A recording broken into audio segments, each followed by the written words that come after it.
नमस्कार, अस्सलाम वालेकुम, सत श्री अकाल, जय झूलेलाल। मैं हूं जी प्रेम मटनानी और आप देख रहे हैं हालात हाजरा का प्रोग्राम हकीकत ये है। इब्तदा में आपसे दरख्वास्त है, चैनल ज़रूर सब्सक्राइब करें। नाजरीन, कल भी हमने आपको बताया था वो जो चीन की स्पाई बलून थी जो चौथी अमेरिका ने मिसाइल मारकर गिरा दी। तो आजकल ऐसी चीज़ें जो फ्लाइंग ऑब्जेक्ट है, यानी इनका एक जेनरिक टर्म है यूएवी, अनमैन्ड एरियल व्हीकल। तो इनका भी दौर है और लगता है कि मुस्तकबिल करीब में, मुस्तकबिल बैद की बात नहीं करता, नियर फ्यूचर में जल्द ही जहाज़ जो है ना, फाइटर जेट्स वगैरह आउट ऑफ फैशन हो जाएंगे और ये सारे काम जो है इस किस्म की यूएवी या ड्रोन्स वगैरह किया करेंगे। और इसीलिए अभी हिंदुस्तान भी ड्रोन में अपना ज़्यादा मतलब ध्यान दे रहा है और उसको प्रोत्साहन कर रहा है, उसकी हिम्मत अफजाई कर रहा है। तो अभी अमेरिका की एक कंपनी है ड्रोन बनाने वाली, स्काई ड्यू। अभी ये जो स्काई ड्यू है, इसने हिंदुस्तान की एक कंपनी है एरो आर्क, उसके साथ कोलैबोरेशन किया है और वो मल्टी यूज़ के जो है ड्रोन्स बनाती है। ये ड्रोन्स के बारे में आपने अभी ये जो यूक्रेन में जंग हो रही है इसमें भी बहुत सुना होगा। यानी पहले तो रूस ने ईरान से ड्रोन खरीदे, जिसकी वजह से फिर वो यूक्रेन की कई इंस्टॉलेशन को बर्बाद कर सका। बाद में फिर जो है यूक्रेन ने शायद तुर्की से लिए हैं, तो उसने जो फिर वो उसके एक बीच में आया था वो जो एक पुल उड़ा दिया था उसका, रूस का। तो ये जो ड्रोन है आजकल वारफेयर में बहुत इस्तेमाल हो रहे हैं। तो इस बात को ध्यान में रखते हुए अभी हिंदुस्तान भी जो है ड्रोन टेक्नोलॉजी में ज़्यादा सरमायाकारी कर रहा है। तो हमने आपको अभी बताया कि स्काई ड्यू एरो आर्क के साथ मिलकर जो है एक बड़ा ड्रोन बनाने वाला कारखाना लगा रहा है। और ये जो ड्रोन बनाते हैं, ये ड्रोन एक तो मैंने बताया मल्टी यूज़ हैं और दूसरे घने जंगलों में भी जा सकते हैं, जहाँ पर हवाई जहाज़ वगैरह का तो सवाल ही नहीं पैदा होता, वो गिर जाएंगे। Even helicopters can not go into dense forest. तो जो नक्सलाइट इन्फेस्टेड जो एरियाज़ हैं वहाँ पर भी उनकी हरकतों पर नज़र रखने के लिए भी ये ड्रोन इस्तेमाल में आ सकेंगे। नाज़रीन, इसी तरह का एक और कारखाना है हिंदुस्तान में जिसका नाम है आइडिया फॉर्ज। इसका एक इशू आ रहा है अभी, वो भी ड्रोन बनाता है और ये जो है इसका कारखाना है तमिलनाडु में, यानी फार्मर प्रेसिडेंसी ऑफ मद्रास, वहाँ पर इसका कारखाना है।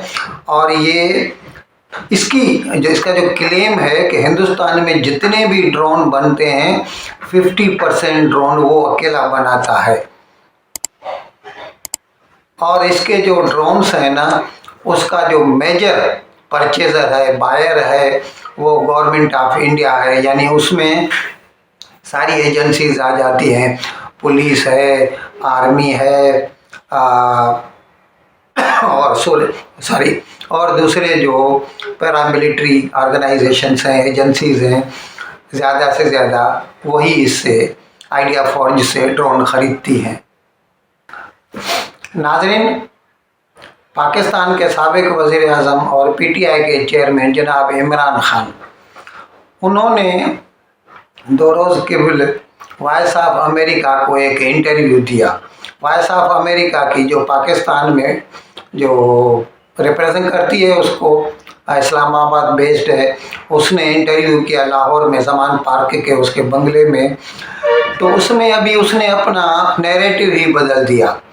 पहले उसका नैरेटिव ये हुआ करता था कि अमेरिका ने साजिश की है और रिजीम चेंज की, और उसने मुकामी मतलब पाकिस्तान की जो पॉलिटिकल पार्टीज है उनके साथ मिलकर, और उसने जो है एमएनएज में हॉर्स ट्रेडिंग की और उसके खिलाफ जो है ये नो ट्रस्ट मोशन लाए पिछले साल मार्च में, और फिर उसकी वजह से इमरान खान की गवर्नमेंट गिर पड़ी। और उसमें वो ये कहता था कि अंडर सेक्रेटरी ऑफ स्टेट जो था अमेरिका का डोनाल्ड ल्यू, उसने जो है पाकिस्तान का जो उस वक़्त का सफ़ीर था अमेरिका में, उसको जो ये धमकी दी थी। फिर उसने सफ़ीर ने अपने फॉरेन मिनिस्ट्री को इस्लामाबाद में एक साइफर भेजा, कोडेड मैसेज होता है, और उसमें उसने ये बताया कि डोनाल्ड ल्यू ने मुझे ऐसा कहा है। ये अलग बात है। फिर पाकिस्तान में उस साइफर के ऊपर नेशनल सिक्योरिटी कमेटी की 2 मीटिंग्स हुई, और उसमें यही कहा गया कि इसको, ये जो साइफर है और उसमें जो उसकी कंटेंट्स हैं, जो कुछ उसमें लिखा गया, इससे ये नहीं साबित होता कि अमेरिका ने कोई साजिश की है। खैर, अभी 2 रोज़ केबल इसने जो इमरान खान ने जो वॉइस ऑफ अमेरिका को इंटरव्यू भी दिया, तो ये अपने बयानिए से ही मुकर गए और अब कहते हैं कि नहीं, अमेरिका का कोई कसूर नहीं है। अच्छा, पहले कहता था ये इम्पोर्टेड गवर्नमेंट है, अभी वो एक्सपोर्टेड हो गई है। अभी वो कहता है कि नहीं, ये सारा कसूर जो है उस वक्त का जो पाकिस्तान का चीफ ऑफ आर्मी स्टाफ था जनरल कमर जावेद बाजवा, उसका था, और उसने जो है मुझे हटाने के लिए उसने अमेरिका गया और अमेरिका को उसने ये यकीन दिलाया कि इमरान खान को हटाना ज़रूरी है। और इसीलिए फिर बाद में जो है उसने फिर ये जो पॉलिटिकल पार्टीज़ हैं उनको सपोर्ट की, और फिर ये नो ट्रस्ट मोशन वगैरह आया। तो अभी उसके बाद में उसको जब ये भी पूछा गया कि फिर तो आपने तो इसका मतलब पहले जो कहा था वो गलत था, तो बोलता है नहीं, ऐसा कुछ नहीं है, और वो भी तो एक हकीकत है, साइफर भी तो है, लेकिन ये प्लॉट जो है पाकिस्तान में हैच किया गया, पाकिस्तान से एक्सपोर्ट होके अमेरिका गया और फिर वहाँ से वो जो पाकिस्तान लाया गया, यानी return of the conspiracy you can say. अच्छा, इसके साथ कल फिर उसने इंटेलेक्चुअल से खिताब किया। उसको वो बहुत रोज़ कुछ न कुछ बोलता ही रहता है इमरान खान, और आजकल तो ये वीडियो के through he can address any number of मतलब गैदरिंग्स। तो कल उसने फिर वीडियो के थ्रू इंटेलेक्चुअल्स को एड्रेस किया, और उसमें फिर वही बात जनरल बाजवा को बोला, कंस्पायरेसी के बारे में बोला, लेकिन ख़ास बात वो जो अजीब, मैं तो कहूँगा अजीब बात है, पता नहीं किसी दूसरे का इस तरफ ध्यान गया है कि नहीं है। वो कहता है कि मैं गया था पिछले साल रूस, फरवरी में 24 तारीख को गया था, जिस रात रूस ने यूक्रेन पे हमला किया था। इमरान खान कहता है मैं गया था रूस से तेल खरीदने और गंदम खरीदने, और मैं जब वहाँ से वापस आया तो मैं नहीं चाहता था कि रूस की इस हमले की वजह से मजम्मत की जाए, क्योंकि रूस ने एक आज़ाद जो हुकूमत थी उसके ऊपर हमला किया था। तो उस वक़्त मुझे जनरल बाजवा ने कहा कि नहीं, तुम रूस की मजम्मत करो क्योंकि उसने ऐसा किया है। मैंने कहा नहीं, हिंदुस्तान नहीं करता, हम भी नहीं करेंगे। अच्छा, यहाँ पर ये एक अजीब बात क्या कहता है कि मैं गया था रूस तेल लेने और गंदम लेने, और कहता है कि मैंने पुतिन को कहा कि आप हिंदुस्तान को 40% डिस्काउंट पर तेल दे रहे हैं, हमें भी तेल दीजिए, और अगर मेरी मर्ज़ी चलती, मतलब कहता है कि अगर मैं ज़्यादा हुकूमत में रहता तो मैं जल्द ही तेल खरीद लेता। अब यहाँ पर वो ये भूल जाता है कि जब वो गया था उसी दिन तो जंग शुरू हुई थी, तब तक हिंदुस्तान रूस से सिर्फ 0.3% तेल खरीदता था। ये सारा तेल डिस्काउंट वाला जो है, जब ये जंग ने ज़ोर पकड़ा और अमेरिका और यूरोप ने मिलकर रूस के ऊपर सैंक्शंस लगाई, तो बाद में फिर रूस ने डिस्काउंट पे ये तेल बेचना शुरू किया और इसमें हिंदुस्तान को खुद 2-3 महीने लग गए और अभी मुकम्मल स्पीड में तो अभी नवंबर 22 से आया है जो है रूस से हिंदुस्तान की खरीद। और ये साहब बोलते हैं कि मैं 24 फरवरी को गया था तो मैंने तेल उनसे मांगा और कहा कि आप हिंदुस्तान को 40% जो है लेस पे दे रहे हैं तो मुझे भी दीजिए, जबकि उस वक्त तो हिंदुस्तान सिर्फ 0.3% खरीदता था और that too on market rates. जहाँ तक ये कहता है कि बाजवा ने मजम्मत की रूस की, तो ये तो आपकी खारजा पॉलिसी रही है पाकिस्तान की। 75 साल से पाकिस्तान हमेशा अमेरिका का पिट्ठू रहा है, सीटो और सेंटो का मेंबर था पाकिस्तान, और शुरू से लेके अब तक उसके जो लार्जेस हैं उसके 1979 में जनरल ज़ियाउल को पैसे दिए अमेरिका ने, फिर 2001 में जॉर्ज बुश ने पाकिस्तान को, परवेज़ मुशर्रफ सदर था, तभी पैसे दिए। आप लोगों ने उसका मर्सिनरी बन के काम किया है। तो इसीलिए जो है जनरल बाजवा यही समझेगा कि हमारी तो पॉलिसी सीधी सीधी, आप लोग हिंदुस्तान की तरह नॉन अलाइंड नहीं हैं, आप हमेशा अलाइंड रहे हैं उनके जो है मिलिट्री अलायंसेस में, आप पार्टनर रहे हैं सीटो और सेंटो में। तो आप कैसे ये कह सकते हैं कि हम रूस की मजम्मत नहीं करते। खैर अगर की भी उसने, तो आपने क्या किया, आपने इसके बावजूद न तो तेल खरीद सके रूस से और न गंदम खरीद सके।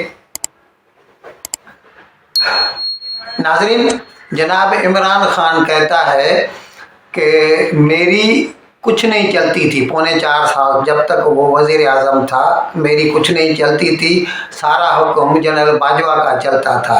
और बकौल उसका मिसाल क्या दे रहा है कि मैंने कहा कि आप ये जरदारी और नवाज शरीफ को हमेशा के लिए जेल में डाल दो। अभी इसके बारे में वो क्लैरिफिकेशन दे चुका है कि उसने यही कहा था उस वक़्त भी इमरान खान को कि let the law take its own course. National accountability bureau था, तो वो जो है उसके खिलाफ जो है सबूत इकट्ठा करना उसका काम था, कोर्ट में चालान करना उसका काम था। और वो दिन, आज का दिन, अभी तक किसी के खिलाफ कुछ भी कोर्ट ऑफ लॉ में साबित नहीं किया जा सका है। अभी इमरान खान अपने आप को सही साबित करने के लिए क्या बोलता है कि सिंगापुर छोटा सा मुल्क था लेकिन उसने जो करप्ट लोगों के ऊपर सख्ती की तो आज वो बहुत बड़ा हो गया है, यानी उसकी पर कैपिटा इनकम जो है कुछ $20,000 है, पाकिस्तान की $2,000 है, ऐसा कुछ कहा उसने, मुझे ध्यान में नहीं आ रहा, इंटरव्यू तो देखा है मैंने। तो वो ये कहता है कि उसकी जो मतलब अमानत है, उसकी वजह यह है कि वो जो है डिसऑनेस्ट पीपल को उसने सज़ा दी है सिंगापुर ने। अब अगर यहाँ पर इस कसौटी पर, इस टच स्टोन पर पाकिस्तान के जो पॉलिटिशियंस है उनको परखा जाए तो फिर आप किस ज़मरे में आएंगे। वो जो फराह गोगी हर अपॉइंटमेंट और ट्रांसफ़र पे पैसा लेके बुशरा बीबी को पहुंचाती थी, वो क्या करप्शन नहीं थी। आपने जो तोशा खाना से सारे जो तहाइफ थे 5% या 10% उसकी कीमत पर आपने खरीद के और कई चीज़ों के तो आपने पैसे भी नहीं दिए और बाज़ार में बेच दिए जो कि आपको बेचने नहीं थे, क्या वो करप्शन में नहीं आएगा। आपने जो प्रोहिबिटेड फंडिंग केस में पैसे लिए हैं पूरी दुनिया से जो है पीटीआई ने, और इमरान खान के पर्सनल अकाउंट में भी जमा हुए थे, उनका कोई हिसाब किताब नहीं है, तो क्या ये करप्शन के ज़मरे में नहीं आएगा। करप्शन अगर नवाज शरीफ करे तो वो करप्शन है, और करप्शन अगर इमरान खान करे तो वो करप्शन नहीं है। वाह यार, ये अजीब तुक है आपकी। इन अल्फाज के साथ मैं आज का प्रोग्राम ख़त्म करने की आपसे इजाज़त चाहता हूँ, लेकिन विदाई लेने से पहले एक मरतबा फिर आपसे मेरी दरख्वास्त है कि जिस किसी साहब या साहबा ने अब तक हमारे इस चैनल को सब्सक्राइब नहीं किया, अज़रा करम इसको जल्द से जल्द सब्सक्राइब करें, प्रोग्राम को लाइक करें, शेयर करें और घंटी का बटन दबाना न भूलें। बहुत बहुत शुक्रिया। खुदा हाफिज़।